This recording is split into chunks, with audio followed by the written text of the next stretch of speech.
জাকির সাকত দুই ভাই ধানের শীষে এক বুকে সাকত উদ্দিন খালেদ কি পাতা শুরু করে মান খাচ্ছে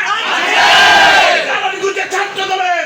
সুনানি অতি নারায়ণগঞ্জের কৃতি সন্তান ছাত্র দলের জাকির খালেদ কি গুলো মান খাচ্ছে সেই বাগা হাতে তালি হাতে তালি শহীদ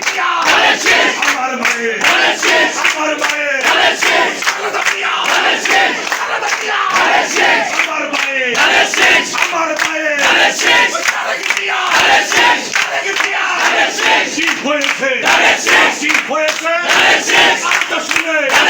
কি হয়েছে সাকত মায়ের জাকির খালেদ কি হয়েছে কি হয়েছে রং উঠেছে উঠেছে মায়ের রাজে সবাই বলে